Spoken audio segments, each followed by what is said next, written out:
আসসালামু আলাইকুম। ওয়ালাইকুম সালাম। তোমার ভাই? কেমন আছেন? আছি ভালো ভাই। বউ তো ভালো আছে? হ্যাঁ আছি ভালো। আজকে অটো চালিয়ে যাবেন জানলেন?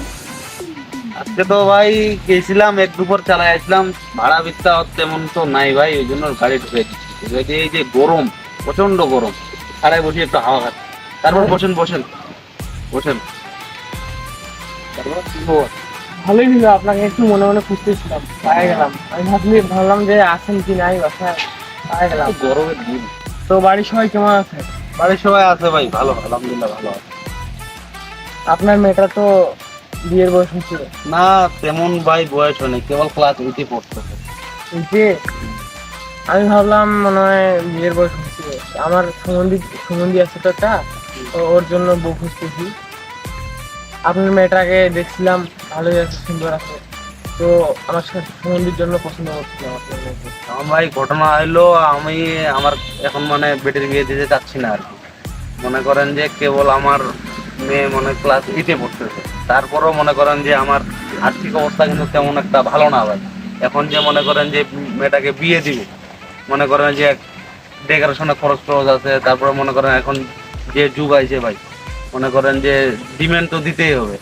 তো তেমন ভাই আমার এখন মানে টাকা পয়সাও নাই, মানে আমি এখন খুব অসহায়তে আছি আর কি। ওইটা নিয়ে আটকাবে না, আমার ডিমের নিয়েও আটকাবে না, আপনার এগুলা খরচাপাতি নিয়েও আটকাবে না। আপনি যদি মানে চান তাহলে আমরা সিম্পলি করতে পারি। আপনি যদি চান যে আপনার মানে অনেক সমস্যা হয়, আর ডিমেন আমরা এক টাকাও নিব না। আমার সম্বন্ধিত একটা ভালো পদে আছে, সরকারি রেজিস্ট্রি করানোর চাকরি করে। আপনার মেয়েকে সুখী রাখবে। ভাই সেটা বিষয় না, ঘটনা হচ্ছে ভাই আমি এখন মেয়ের বিয়ে দিতে চাচ্ছি না। আচ্ছা আপনি যখন এত করে বলতেছেন, আমি বিষয়টা নিয়ে ভাবি। ফ্যামিলিতে তো আরো লোক আছে, হ্যাঁ, ঠিক আছে। আমার বড় গুরুজনরা আছে, বড় ভাইকে ওদেরকে বলিয়া তাহলে আপনাকে আমি খবর দেবো। হ্যাঁ, ঠিক আছে। আপনি এটা বিয়ের বিষয়, এটা তো একটা থাকবেন বিষয় না, আপনি জানেন। আচ্ছা ঠিক আছে ভাই, আমি জানাবো। তাহলে আমি যাই হয়ে আজকে।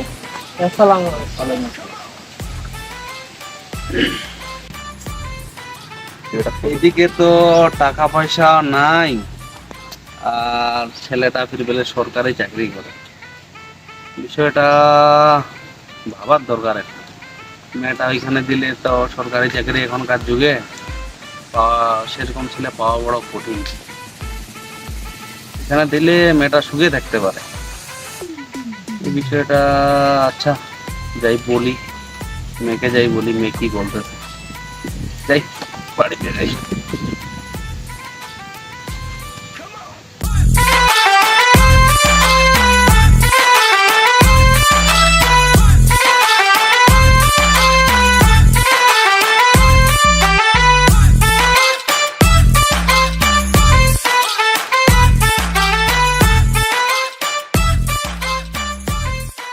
কইমা মেরিনা, তো বাইরে আয় তো। কি বাবা? ওই যে বাসা কি কারণ আছে? কারেন্ট তো নাই। তুই একটু বাইরে এত খাওয়া গেলে একটু বলবো আছে।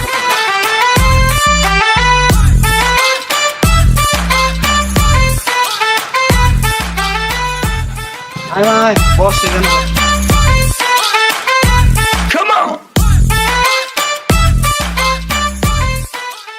ওটা হচ্ছে আমার এই যে আতিকুর আইছিল, তুই চিনবি না, ওই পাশের বাড়ি। তো ওর সম্বন্ধীর জন্য নাকি মেয়ে দেখতেছে, তো তোকে নাকি ওরা দেখছে আর কি এমনিতে স্কুল যাওয়ার সময়। তো তোকে নাকি ওকে ভালো লাগছে ওদের। তো ছেলে হলো এলএসডি গোডাউনে সরকারি চাকরি করে, তো বিয়ে তোকে ওরা মানে বউ করে নিয়ে যাচ্ছে। তো তুই কি বলতেছিস মা, বল। বাবা দেখো, আমি কেবল ক্লাস 8 পড়তেছি, আমার তো বিয়ের বয়স নেই, আমি আরো পড়তে চাই। আমি এসএসসি দিয়ে পাস করি কমপক্ষে, তারপর আমার বিয়েটা দিও। এখন মা শোন, ওই যে ছেলে কিন্তু সরকারি চাকরি করে, বর্তমান যুগে সরকারি চাকরি আলা ছেলে কিন্তু পাওয়া বড় কঠিন। আর আমাদের তো আর্থিক অবস্থা তুই জানিস, আমরা হলো গরিব মানুষ, তোর জন্য এটা ভালো হবে। দেখো বাবা, আমি আমার সম্মতি বললাম, তারপর তুমি যেটা ভালো মনে করো ওইটা করো। আচ্ছা যা তাহলে, তুই আমার বাসায় যা।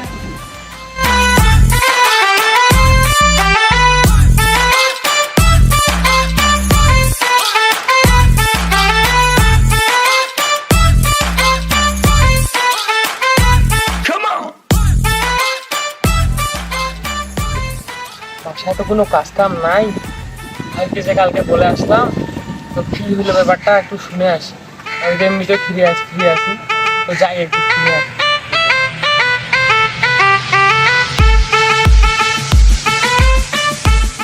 আসসালামু আলাইকুম। ওয়ালাইকুম সালাম।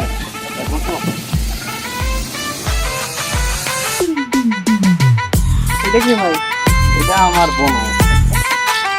তো আমি কি জন্য আসলাম, কালকে যে বলে গেলাম, তো ওইটা একটু বাসায় শুনছিলাম, কাজ কাম ছিল না, ওই জন্য একটু মানে আসলাম। আমি তো ভাই বললাম মেয়েটা তো মনে করেন বিয়ে করতে চাচ্ছে না, তারপরও আমি অনেক কষ্ট করে আর কি বুঝালাম। তুমি এক কাম করো আর কি, যে ছেলেটাকে নিয়ে আসো, দেখা দেখি তাহলে এক কাম করো, কালকে তাহলে দুপুরবেলা ছেলেকে নিয়ে আসো, খাবার তাহলে দুপুরে যাবে। এটাই আমি জানার জন্য আসলাম। তাহলে কালকে আমি আমার ফ্রেন্ডকে নিয়ে আসবো। ঠিক আছে ভাই, আজকে আমি যাই। আসসালামু আলাইকুম।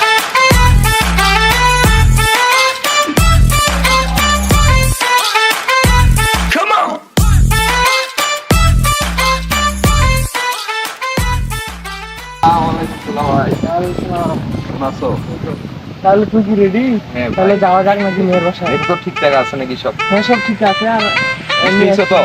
ঠিক আছে, চলো। চলো তাহলে মেয়ের বাসায় যাওয়া যাক।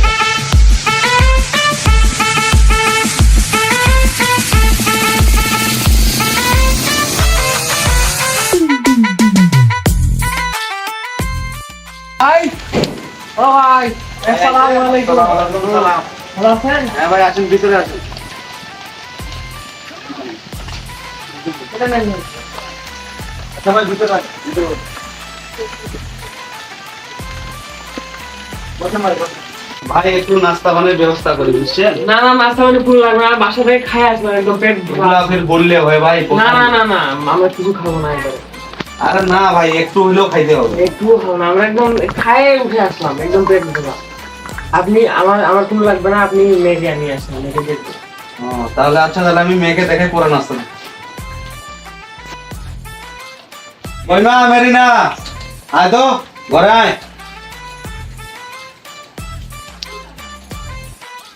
আসসালামু আলাইকুম। ওয়ালাইকুম ওয়ালাইকুম আসসালাম। বসো বসো। ভাই আপনিও বসুন।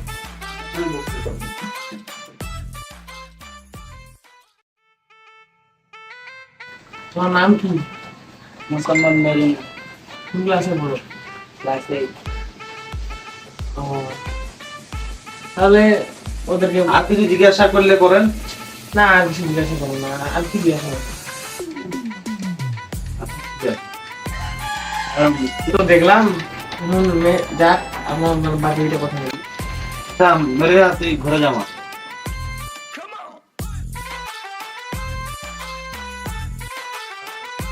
তাহলে মেয়ে তো পছন্দ হয়েছে, আপনার পছন্দ হয়েছে? হ্যাঁ, আপনারা যা গুরুজন ভালো মনে করেন ওটাই করেন, আমি আর কি বলবো। তাহলে আজকে এখানেই যাই তাহলে নাকি? হ্যাঁ, আপনারা যান, আর আমিও আমার মেয়ের কাছে শুনি, আমারও মেয়ের কত পছন্দ আছে শুনিয়ে আপনার ফোন নাম্বারটা তাহলে দেন, তাহলে আমি ফোন করে জানিয়ে দেবো। নাম্বারটা দিন। আচ্ছা বল। 018 49 83 53 33। আচ্ছা, আমি আমার মেয়ের কাছে শুনি, আমার গুরুজন যা আছে বড় ভাই তাদের শুনিয়া তাকে জানাচ্ছি। তাহলে আজকে আমরা উঠি। ঠিক আছে। আসসালামু আলাইকুম। আসসালাম। না, ঘরে আয় তো।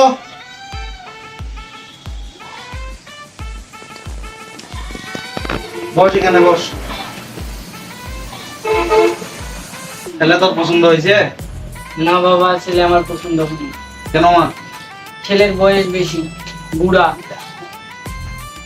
ছেলেটার একটু বয়স আছে, এটা তো আমিও দেখলাম। এখন কি করবি, ছেলে যদি সরকারি চাকরি করে। না বাবা, আমি বিয়ে করবো না, ছেলের বয়স অনেক। তুই শুন তুই এখন বিয়ে কর, সরকারি চাকরি করে, তোর কিন্তু ভবিষ্যতে সুখ হবে, বুঝছিস? না বাবা, আমার লাগবে না শুধু, আমি বিয়ে করবো না। তোকে আর এখন কিভাবে বুঝাবো, বর্তমান আমরা হলো গরিব মানুষ, আর বর্তমান যুগে মা এরকম সরকারি চাকরি আলা ছেলে কি আর পাবো? তোর জন্য বল তুই। না বাবা, আমি বিয়ে করবো না। আচ্ছা বাবা, তুমি যা ভালো মনে করো তাই করো।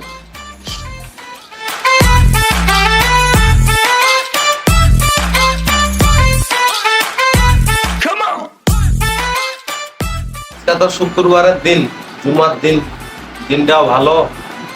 তো বড় ভাইকে তো বললাম, সবাই তো ভালোই বললো এখানে বিয়ে দেওয়া যায় আর কি। তো একটা ফোন দিয়ে শুনি কি বলতেছে ওরা।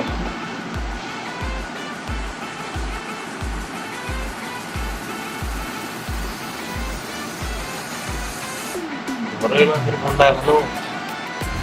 হ্যাঁ ভাই, আসসালামু আলাইকুম। ওয়ালাইকুম আসসালাম ভাই। আসসালামু আলাইকুম। ওয়ালাইকুম সালাম ভাই। ভাই ভালো আছেন? এই তো আলহামদুলিল্লাহ ভালো আছি। তো ভাই যে আমি বলতেছিলাম আর কি, আমি বড় ভাইদের সাথে আলাপ আলোচনা করলাম আর কি। সবাই বলতেছে তাহলে 3 তারিখ ঠিক করার কথা। আমি বললাম আবার যে আমার তো আর্থিক অবস্থা সেরকম নাই, আমি ধুমধাম করে বিয়ে দিতে পারবো না। তো আমি ভাই একটা পরামর্শ নিয়েছি, বড় ভাইরাও বললো যে ভাই কাজীখানা যাইয়ে ওইখানে বিয়েটা দেই আর কি, শর্টকাটে। আপনি কি বলতেছেন? আচ্ছা, আমার কোনো সমস্যা নেই ভাই, আলহামদুলিল্লাহ। আলহামদুলিল্লাহ।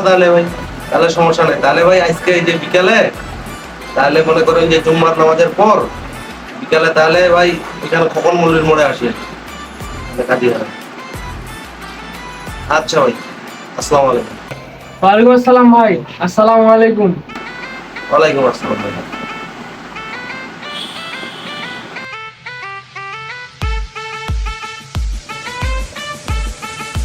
এখনো আসে না, ফোন দিতে হবে।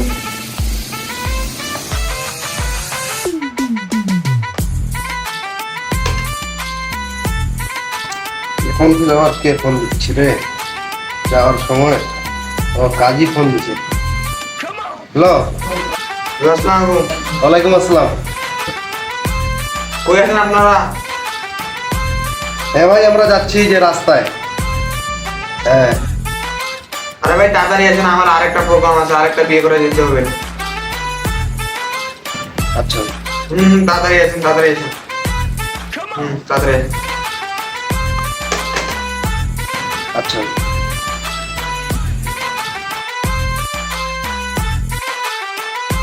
কাজী সাহেব সকালে তো চলে এসেছে, তাহলে আপনি বিয়ের কার্যক্রম শুরু করেন। ভাই আপনি কি বলেন? হ্যাঁ ঠিক আছে, তারপর শুরু করবো তাহলে। মতুলাপুর নিবাসী মোহাম্মদ আফসার আলী প্রথম পুত্রের সাথে মোহাম্মদ আফজাল এর দ্বিতীয় কন্যা মোসাম্মদ মেরিনা এর সঙ্গে 2,75,999 টাকা দেনমোহর ধার্য করিয়া আপনি কি এই বিবাহে রাজি আছেন? রাজি থাকলে বলেন মা কবুল। বলেন কবুল। বলেন কবুল। এখানে সাইন করেন।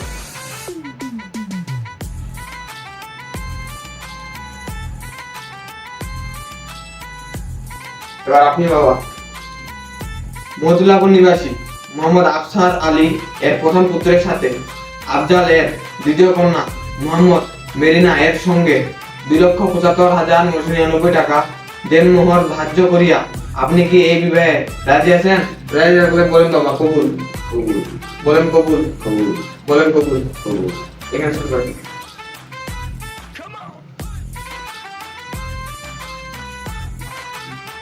কাজী সাহেব বিয়ের কাজ তাহলে ইনশাআল্লাহ শেষ। ইনশাআল্লাহ। তাহলে এখানে তো হুজুর নাই, তাহলে আপনি একটু মদত করে দেন। আচ্ছা হাজরত ভাই।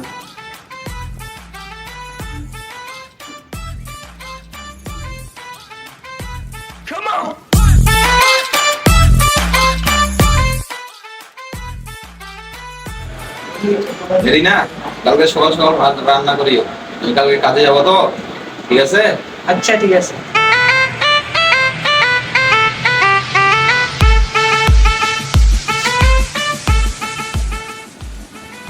বাবা তো বললো ছেলেটা সরকারি চাকরি করে, এ তো বললো সকাল সকাল ভাত রান্না করতে কাজে যাবে।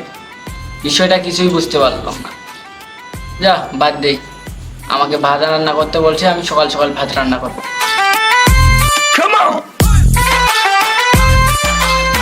না কাজ থেকে তো আসলাম, টাকাটা রাখতে হতো।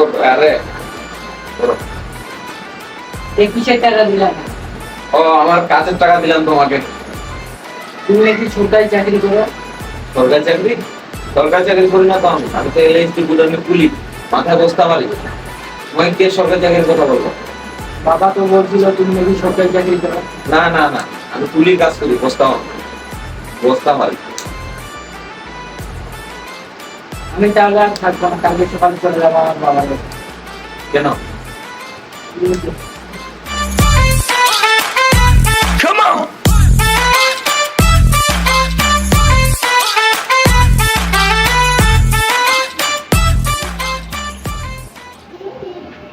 আসসালামু আলাইকুম। আমার মেরিনা, তুই এত সকাল সকাল শ্বশুর বাড়ি দেখি বসতে বসতে কি হয়েছে তোর? তুই এত সকাল সকাল তুই চলে আসলি কেন? বাবা তুমি যে বলছিলে ছেলেটা নাকি সরকারি চাকরি করে হ্যাঁ। এলএসটি গোডাউনে, হ্যাঁ হ্যাঁ, মতো এলএসটি গোডাউনের কুলি বস্তা এলএসজি মাল। গোডাউনে সরকারি চাকরি করে না, এলএসজি গোডাউনে কুলি। হ্যাঁ আল্লাহ, আমার কি সর্বনাশ হয়ে গেল আল্লাহ! আমার জন্য আল্লাহ, আমার মেয়ের জীবনটা নষ্ট হয়ে গেল আল্লাহ। ওরা আমার বাবা মিথ্যা কথা বলে আমার জীবনটা নষ্ট করে দিল। সেটাই তো মা, তোর জীবনটা তো নষ্ট হয়ে গেল। আচ্ছা মা, তুই ঘরে যা, আমি বিষয়টা দেখতেছি। আল্লাহ, আমার কি সর্বনাশ হয়ে গেল আল্লাহ! আমি লোভে পড়ে এরকম কাজটা করে আমার মেয়ের জীবনটা নষ্ট করে দিলাম আল্লাহ।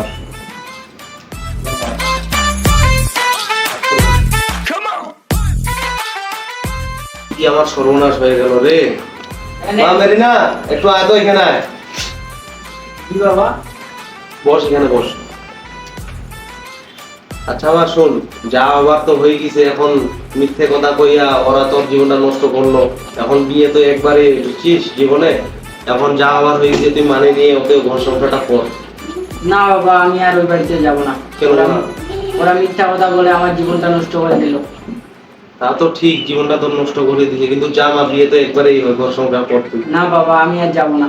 আমি আবার পড়ালেখা করব, পড়ালেখা করে নিজের মতো করে পড়ালেখা করে ভালো করে প্রতিষ্ঠিত হব, নিজের পায়ে দাঁড়াবো। ঠিক আছে। অবশ্যই মেরিনার ডিভোর্স হয়ে গেল। আপনাদের কাছে একটা অনুরোধ যে এইভাবে মিথ্যা প্রচারণা করে মানে বিবাহ বন্ধনে আবদ্ধ করবেন না, কারণ অবশ্যই মেরিনার মতো অবস্থা আপনারও মেয়ের হতে পারে।